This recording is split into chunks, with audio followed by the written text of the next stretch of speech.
Teman-teman tahu nggak sih apa itu nafsa? Nafsa merupakan singkatan narkotika, psikotropika, dan zat adiktif. Walaupun sama-sama bikin candu, tapi merekanya tidak sama loh. Menurut Undang-Undang Nomor 35 Tahun 2009, narkotika itu zat yang bisa bikin kesadaran kita menurun dan bisa juga ngilangin rasa nyeri di tubuh kita untuk sementara waktu. Kayak obat bius gitu deh. Narkotika bisa berasal dari tanaman biasa disebut narkotika alami. Terus bisa juga berasal dari tanaman yaitu narkotika sintesis. Zat yang sengaja dibuat manusia menggunakan zat kimia dan juga narkotika semi sintesis yang berasal dari zat opium. Nah, narkotika ini bisa menurunkan atau menghilangkan kesadaran penggunanya, bahkan menghilangkan rasa nyeri sehingga sering dipakai dalam bidang medis. Beda halnya dengan psikotropika. Psikotropika itu zat atau obat yang bisa mengubah susunan syaraf kita.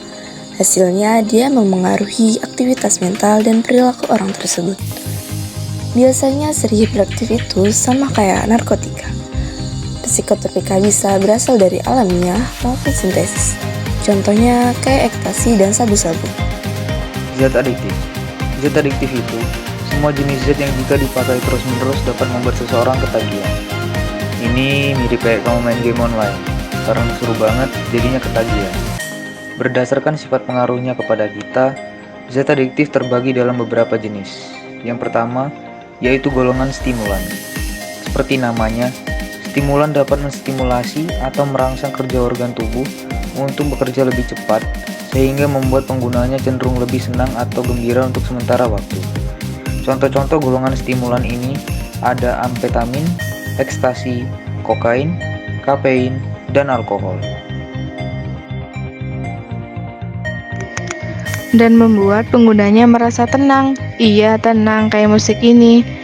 Saking tenangnya, penggunanya bisa saja tertidur. Contohnya antara lain barbiturat, alkohol, dan ganja. Dan yang terakhir ada golongan halusinogen. Halusinogen ini bisa mengacaukan saraf pusat, juga bisa membuat penggunanya halusinasi loh. Kalau dikonsumsi terus, halusinogen bisa membuat penggunanya jadi paranoid. Halusinogen beberapa di antaranya sering kita jumpai di kehidupan sehari-hari, seperti lem, bensin. Contoh lainnya juga ada bunga kecubung. Ayo, siapa yang suka bau bensin? Apa dampak nafza bagi kehidupan kita? Yang pertama, tentunya berdampak pada kesehatannya. Beberapa penyakit yang dialami pengguna nafza yaitu gangguan pada jantung, paru-paru, sistem syaraf, dan penggunaan jangka lama bisa menyebabkan kematian. Kemudian dampak pada psikis, penggunanya bisa gelisah, emosinya terganggu, cenderung lebih agresif, berhayal, hingga rasa ingin bunuh diri. Kemudian bagi lingkungan sosial seperti dikucilkan, bagi masyarakat, dan masa depan suram. Penggunaan nafza ini tidaklah masalah jika hanya untuk medis, tetapi penggunaan nafza di luar dari itu dilarang, dan penggunaan nafza tanpa bantuan medis dapat berakibat hukuman pidana. Ini ada tips agar kamu terjauhi dari narkoba. Yang pertama, jangan menerima barang dari orang asing. Modus narkoba itu biasanya berawal dari barang gratis yang diberikan orang asing. Jika kamu sudah mencoba dan kecanduan, maka orang itu akan meminta bayaran kepada kamu untuk barang yang awalnya gratis itu.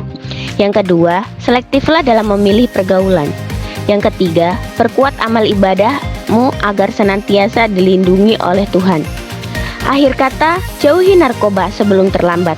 Dampak narkoba itu berat, kamu gak akan kuat. Jadi jangan coba-coba ya.